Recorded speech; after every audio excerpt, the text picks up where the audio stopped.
This session is part of the Indie Author Fringe Conference, a 3 times a year author conference fringed to the major publishing fairs London Book Fair, Book Expo America and Frankfurt Book Fair. The Indie Author Fringe is run under the stewardship of the Alliance of Independent Authors, is organised by writers for writers and is free to attend. Let's see who's sharing self-publishing insights in this session. As well as talking to you here today, we are actually zooming out to over 100,000 indie authors all over the world who are going to tune in over the next few days to what we call our Indie Author Fringe, which is an online conference which talks about self-publishing in all sorts of different ways. But our theme for this particular conference is running an indie author business. And that's what I'm going to talk to you about today. Porter already gave me a great sort of lead in there, and Andy has talked to you about the basics of getting your book into good shape. So that is your number one thing to do. But one book will not make you an indie author. One book will not provide you with an income if that is what you want to do. So I'm going to be talking now very much about to those authors in the room who are interested in making a living as a writer, in transitioning over to that or in upping your production so that you can actually do that. And then I will be very happy to take questions from those of you who are starting out on your specifics in the later session. So can I have a show of hands that would tell me how many people in this area, in this room, would actually like to make a living as a writer? Okay, so we are looking at most people here, and that's not a surprise. And self-publishing is amazing in terms of setting up an indie author business, and there's a reason for that. The reason being that you can actually, as a self-publishing writer, do things that you cannot do if you are trade published. So you have an awful lot more freedom and a lot more control. Control over your product. So I'll give you an example. I am going to very shortly release 9 books that I've been working on for many years. I'm going to release them all together because I believe that gives us, or very, very close to each other, because I believe that will give them a competitive advantage. I would never ever be able to find a trade publisher who would be willing to put that sort of investment. Even though I am an established author with a proven readership, trade publishing is quite conservative, and it has, it has to work with bookstores, it has to work with distributors, it has set schedules and pipelines that it must adhere to. You can get around all that. You can do things differently because you're indie. You're nimble, there's just you. And that's both the advantage and the disadvantage of being indie. Okay, so let's just talk a little bit about what it takes to be a successful self-publisher. What it takes more than anything else is an ability to be productive. You need to be able to produce not just books regularly, which you do, but also all the trimmings that go around the book. So you need to be able to produce great covers, you need to be able to produce good materials that will tell people what your value is and why they should give when there's another 100,000 books have been published a short while ago, why should they buy yours? You need to be able to pitch yourself very coherently in terms of what your value is to the reader, and you need to understand who your reader is, and you need to be able to make good strategic partnerships with other people who can help you, because even though we call it self-publishing and we describe ourselves as independent authors, it's actually not something you can do alone. You will need at a minimum, as Andy said, and as Porter rightly said, at a minimum you're going to need professional help from editors and designers probably, definitely editors, and unless you are a book designer in your day job, don't try to design your book cover. Okay, so that's the minimum level of partnership that you need. But when it comes to actually reaching your reader, then you're going to really need to work out where your readers are. And as self-publishers, we're mostly operating online, not off. So can I have a show of hands of those of you who want to make your living as a writer, who has an ebook? You know, you are in the ebook space. You have published an ebook, not just print. Okay, so not quite so many hands. So that is the first thing I would say to you. As an indie author, ebooks are far cheaper for you to make and far easier to distribute and give you a far better profit per book. Question? But for example, my first book is an anthology of poems and short stories, and I don't feel that's ebook material. I thought that is more so print and for bookstores. So doesn't it depend on what you're actually writing and producing? No, is the short answer. No. There are a lot of myths about ebook and p-book and audiobook out there, and people are experts in something that they have never done. So no is the short answer, and the reason I'm can be so dogmatic about that is the job is to put your book into as many formats as possible. So there are plenty, contrary to popular opinion, there are plenty of people selling poetry in ebook format. There are some people who are doing incredibly well. That woman Ruby something who's in the news at the moment that some of you may have heard about. Ruby can't, she is a poet who has just done fantastically well with poetry. So there is no book that is not suitable for ebook format. All books are suitable in all formats, and it doesn't matter which format you like to read in. That's not important. You may be in love with print books. Most readers are. You may love your Kindle or your Kobo reader or whatever. It doesn't matter. Your job, if you want to make an income from your writing, is to be available wherever readers turn up. First of all, as writers, you're setting yourself incredible goals here. First of all, you have to write a great book. Now, marketeers will say that's the easy part, but that's because marketeers have never written a book, or they've only written a book about how to market a book. That's not the same thing. Sorry. Writing a book is incredibly challenging. It will challenge you at every level of your being, and if it doesn't, you're writing the wrong book. So first of all, you have to do all of that. And there are 7 stages in that process. There are 7 stages in the creative process anyway, but there are 7 stages that you have to get right in order to be a good self-publisher. So they are editorial, which we've mentioned already, design of the book, and the interior or the formatting in ebook version. Then we're looking at production, which is actually physically putting the book together. Then distribution. Then marketing, which is letting people know that the book exists, that you exist, that you are an author, and what you write about, what you stand for, what your values are, what your value is to the reader. That's marketing. Then there's promotion, which is not the same thing. People often confuse them, but actually book promotion is specifically reaching out to a group of readers for a while. It's campaign driven, it's possibly price driven, though that's not the only way to do a promotion, but it often is price driven. And then the last thing is rights, sales, licensing, and so on. So you don't really start to think about the rights thing until you've got all the others done. And you do them that way. That is the order in which they happen. So the main thing I want you to take away from that 7-stage model is publishing is not production. Production is just one stage in the publishing process. Okay? And it's actually, the first time you do it, daunting.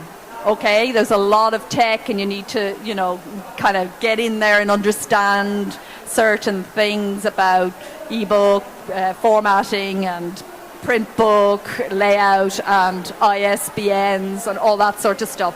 The second time you do it, it's easier. And the third time you do it, it's a doddle. It's nothing. It's easy compared to the challenge of reaching the reader and getting your book out there to the people who are going to value it. And that is marketing and promotion. And in that arena, there is a lot of misunderstanding about how books are promoted. So most of us grew up in a world where we learned about books from the review pages of the newspapers or literary journals or bookish, you dropped into your bookstore and you had a browse and you saw something on the table and you picked it up and you went home. The world of book buying is now extremely different to that model. Less so, I have to say, in Germany. There's a lovely, vibrant bookstore culture still in this country, which is one of my great joys every time I come to Frankfurt, is to be in a place that's so bookish. I just love it. But all over the world, it's moving in a direction where online is featuring more and more significantly in book buyers' choices. So I have a number of friends who are booksellers, and one of the things that's very difficult for them at the moment is that people come in, scan the bookstore, see what's new, see what they like the look of, write it down on their phone, or maybe even order it and buy it online there and then under their nose. It's called showrooming. We all do it, maybe. I don't know, but it's happening all the time. We might not like this, but if we want to make an income from our writing, we need to realize this. And we need to understand that promotion and marketing online is very different, and all centers around something called keywords. Hands up, who knows what I'm talking about when I talk about keywords? Okay, a good half of the people in the room. Those of you who don't know, go home and Google keywords in publishing or keywords in book promotion or something like that. Because that's how people are finding books now. They're going online and they're keying in a word that kind of roughly describes what they want to read about. The people who have money to pay for it, that's what they're doing. The other way they're finding it is they're going online and finding free material on Google, in a blog, or on a website, and from that they're growing interested, and at the end of that blog post or article there is a link to a book that tells them more about the topic that they've just read about. And that brings me to the other key thing you need to take on board as an indie author, and that is the place of free in your marketing. This is a creative area, and so you need to, in order for you to attract readers, you need to put something out there. It's highly unlikely that anybody is going to buy your book unless they have sampled some of your writing. So at a minimum on your website, you should have downloadable chapters, or perhaps unique short stories that people can, if you're a fiction writer, that people can download and read, and if they like the short story, then they buy the novel. If you're a non-fiction writer, you give away a chapter which relates to your theme. At a minimum, you need to be doing that. And a lot of the most successful authors are giving away huge amounts of content in order to generate more content. So on your website, it's a good idea. Porter spoke about the importance of the email list, really, really key. If you don't have an email list, you're on somebody else's platform. You don't actually have a direct line to your readers at all. And to build an email list, it's a good idea to have what's called a reader magnet. So again, your best work given away freely for nothing, okay? And unless you can kind of get that, if that makes you uncomfortable, you need to practice giving it away and seeing the sort of response that you're getting, because it's a really key sort of part of what you're trying to do. So hello, yes, it's Orna Ross back with you again. I am now here in my hotel room with a cup of coffee, and I promised in the earlier live session at Frankfurt that I would talk a little bit more deeply about this whole topic of creating more and creating faster and creating better as a result. In other words, a guide to creative productivity for authors in particular today. And the concepts I'm going to talk about now are from my Go Creative book series, which is launching in November. And specifically, I'm going to be talking about creative pace and its importance within creative productivity. But first, to set the context just a little, for those of you who haven't tuned into the earlier session, our theme today for Frankfurt Book Fair Indie Author Fringe is how to run a successful indie author business. And succeeding in writing and publishing, succeeding in being a self-publisher, there are two things that rests on. First of all is the whole notion of intellectual property. And you need to get your head around the fact that we are in the intellectual property business. And secondly, then, how productivity feeds into that. The more property we own, the more property we can create, the more income we can generate. There are exceptions to that. There are the one-hit wonder books, that come out of nowhere. But we don't build a business on one-hit wonders. We build a business on, what is sensible, identifiable, and replicable across the community. And that's what I'm going to be talking about here. So what's really obvious when we look across the Alliance of Independent Authors and those authors who are moving ahead and, meeting their goal of making a living as a writer, and in some cases doing very well indeed, what we notice is the single most identifiable difference is productivity. Those authors are producing a body of work and they have learned how to produce whatever it is they write often, and that's really important. And I know that a lot of authors worry, they assume that faster means a degradation in quality, and it's our experience that it doesn't. And more significantly, looking at the research around creativity, it's really not true. It's a myth. It's a falsehood, and it's a way really of perhaps for those of us who feel that way, it can be a way of actually avoiding the work. So the first thing I would say to you is, in order to produce more, you need to understand that that is something you actually do really want to do. And if you're carrying sort of resistance to that, if you've got the thoughts going off in your head that say, if I'm producing fast, that works for people in another genre, it doesn't work for people in my genre, or if I write faster, I won't write as well. I'm asking you, for at least for the duration of this presentation and for going away and trying out some of the ideas that I'm going to be talking about, experiment, see, actually do it and see, is that the outcome? And I'll lay a little wager that it won't be, but if it is, fine, then you can go back to producing more slowly. But actually, all the research would indicate that producing faster, if you know how to do it the creative way, which is what I'm going to be telling you now and talking to you about, if you know how to do it, faster can mean both more books and better books. So just before I get into those creative principles around pace and how to speed up in a way that doesn't degrade your quality, that keeps quantity and quality both at a high level, I just want to set the creative context for pace so that you understand where it comes in the creative mix. So there are 5 elements of conscious creation, and I'm not going to go into them today, but they are principles. So there are essentially 7 principles that you need to understand in order to create well.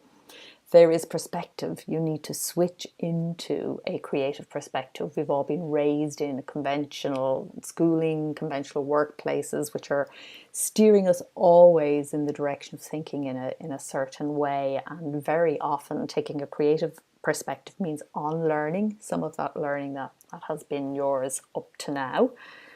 Practice is the third element, and creativity is best adopted as a practice. So you're never finished, and you're always just doing it again, practicing, getting better. And there are different forms of creative practice.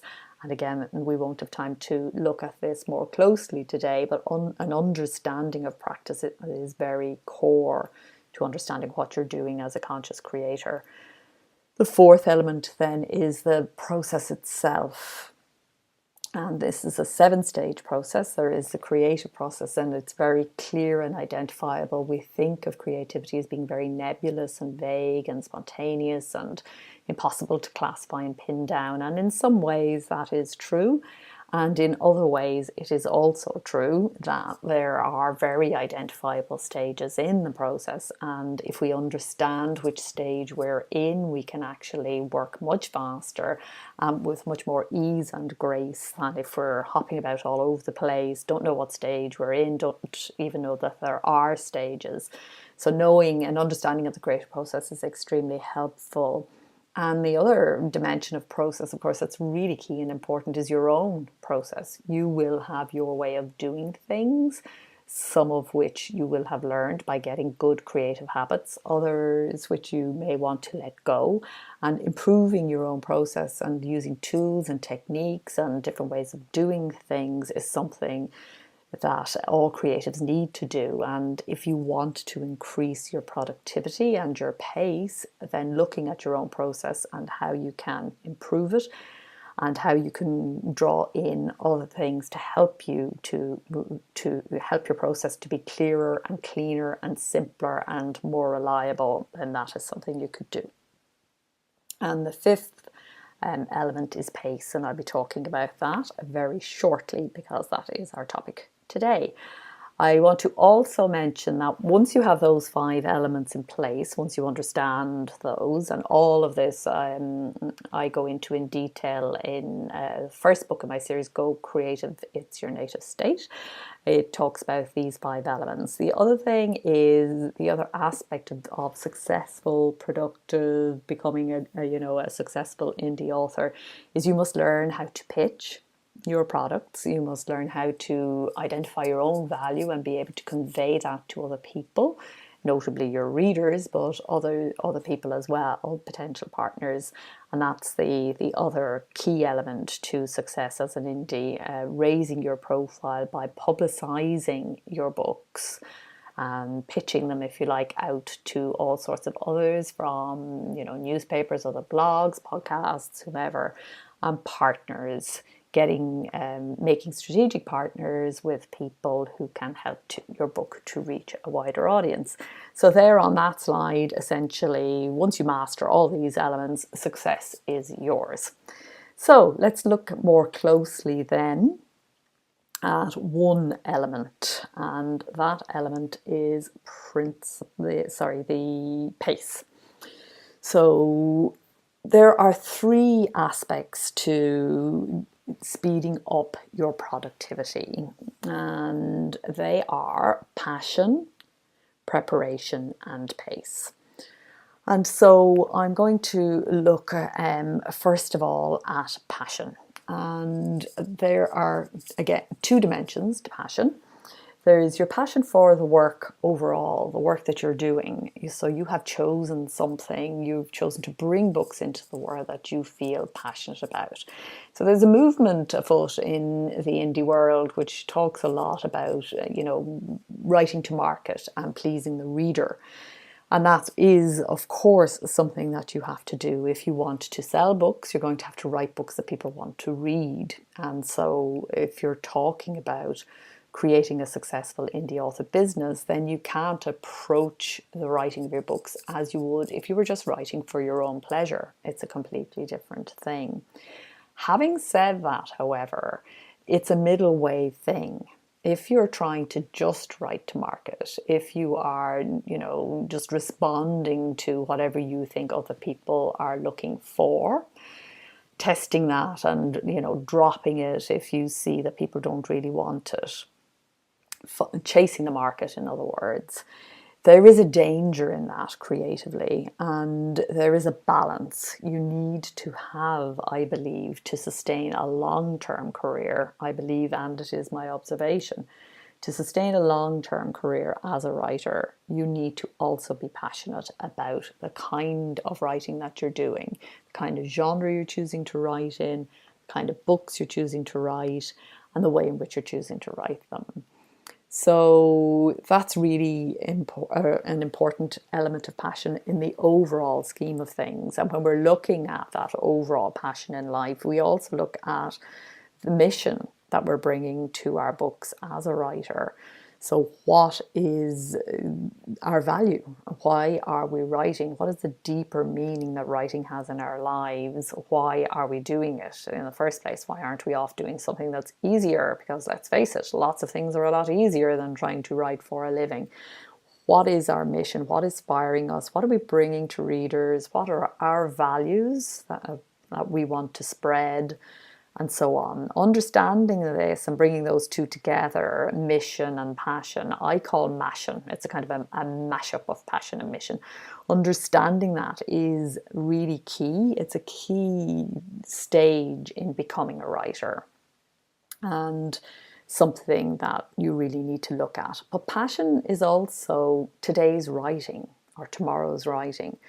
You need to be able to, for that session, elevate yourself. So we can do that in three different ways. So if we're really enthusiastic, if we are really passionate about what we're writing, then that makes it much easier. But everybody has days where you're not feeling all that great, or perhaps there's an aspect of the writing, one of the 7 stages, that you prefer to others. So you might like incubating your writing, for example, but you don't like writing first drafts, or you might love writing first drafts but you can't stand editing, or you love to edit but you can't edit until you've got the awful first draft out. So it all depends. And I suppose what we need to do as writers is we need to be able to find in today's session something that we can get passionate about, so that we turn up to the desk feeling good. That's one of the most important things. So igniting the passion. And if it's something, if it's, you know, one of the stages that you are feeling really enthusiastic about,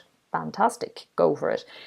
You mightn't be able to raise yourself all the way to enthusiasm, but if you're feeling like you enjoy it, then that's good enough too. That energy will take you through, but enthusiasm takes you further, faster. And if we can't get as far as enjoyment, we can at least endorse what we're doing by accepting it fully. So what I'm talking about here is the fact that very often we resist. Resistance is the thing that we carry with us. Creatives, whenever we want to make something that we really care about, we bring along as part of the baggage a resistance. It's just what happens. Don't really understand why. People, you know, are doing all sorts of research into this, lots of creativity research into the concept of creative resistance and why it is something that we experience. But never mind the why for now. We just recognize that it is there and that it's something we need to work with. And so if we're feeling like, oh, I don't want to do this, we have a choice. We give in to that feeling and we go with the resistance, or we overcome that feeling, or we dissolve that feeling, or we move beyond that feeling. But if we don't learn how to incorporate resistance and turn it into acceptance, then we're not going to be able to produce at the pace at which we need to produce.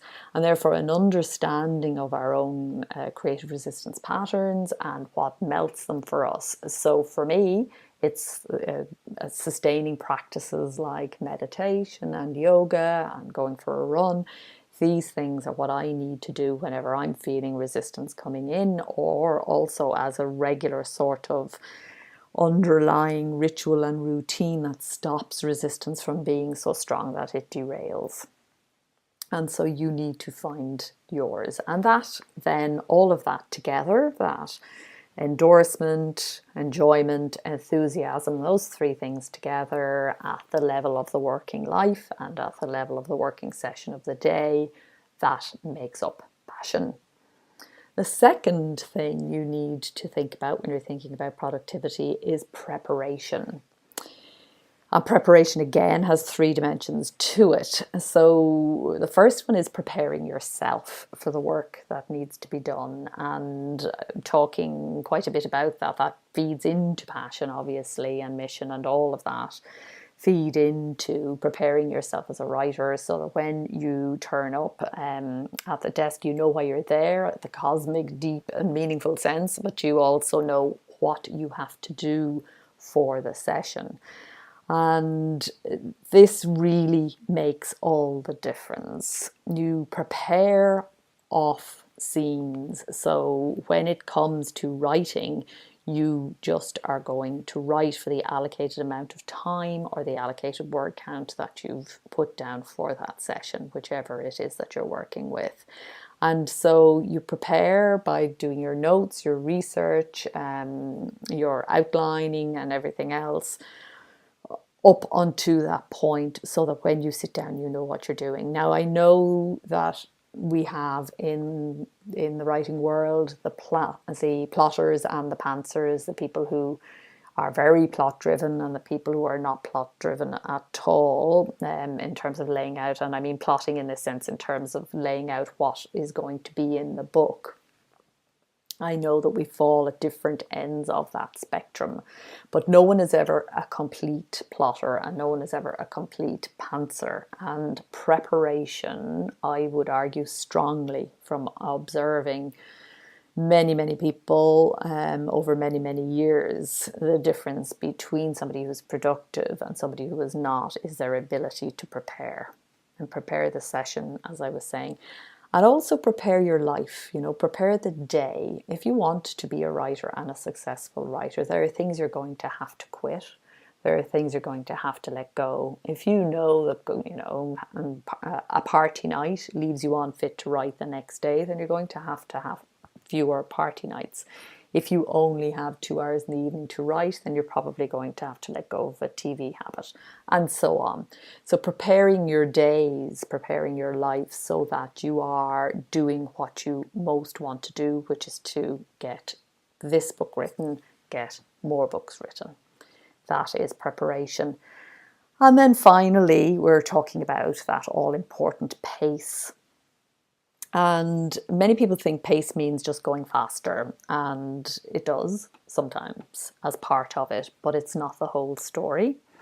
You need different pace for different dimensions of the work, and this is the difference between a creative, intention-based way of looking at your creative life and your production, and the more conventional goal-setting viewpoint, which is about harnessing your willpower and, getting things done, productivity charts, all that kind of thing.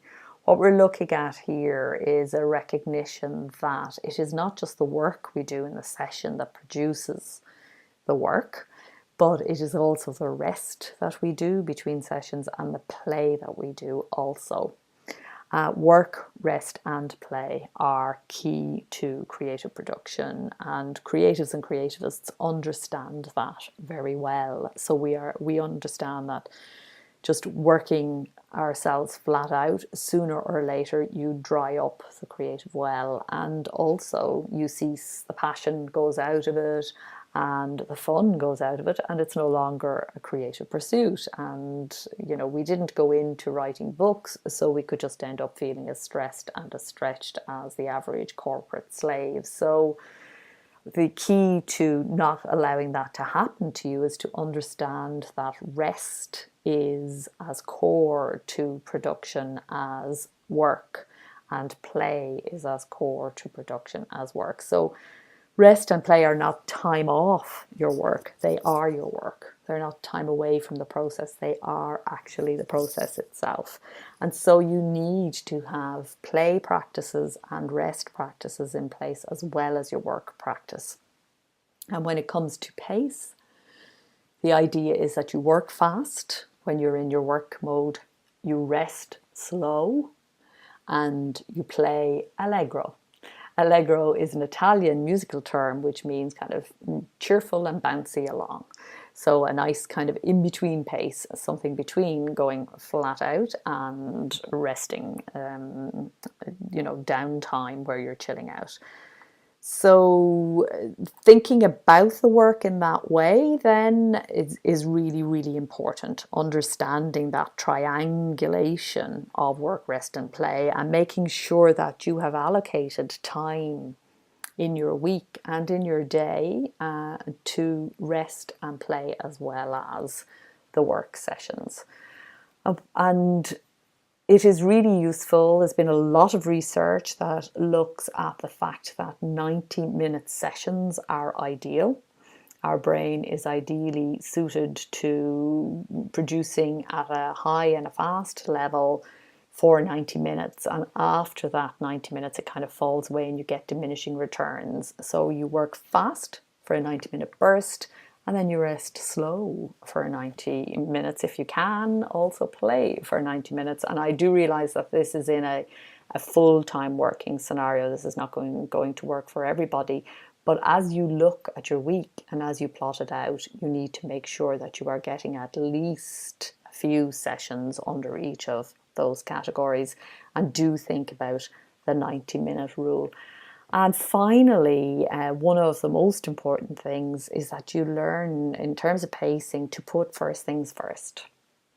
So if you want to work fast, then you need to get a work session in at the time of day when you are feeling most energetic. And that for almost everybody is after getting out of bed. There are a few night owl people who really can't get going in the morning at all, and perhaps that is you, and that may be true. But the other thing that happens if you don't do what's most important to you and for you first thing in the day, you often find that you don't do it at all. And so thinking about when you're planning your day, if you're part-time, you might want to think about how you get your writing in before you go to the day job, before you do anything else. And if you have already transitioned into full-time, thinking about what do you want to get done first in the day. Because we're full-time self-publishers, we're going to have marketing work to do, perhaps social media work to do, and various other tasks. So putting the writing, the actual production of the words first thing in the day makes a lot of sense for, I think, practically all writers. And so that's it on productivity and pace. Try those 3 steps. Try them in your life, even if your mind is screaming, no, that won't work for me, I do it another way. We can't be sure whether something works for us or doesn't unless we try it. And in order to really try it, we need to try it for 21 days, because there's always a fumbly, horrible kind of breaking in period whenever we try anything new. So I would urge you to give this a go for 21 days and come back to me and let me know whether it did in fact increase your productivity. As I said, I will put a little wager that it will. And so good luck with it. And finally, do remember that all this presentation and all the Fringe presentations today are brought to you by the Alliance of Independent Authors. If you are an ally, thank you so much for being part of our organisation.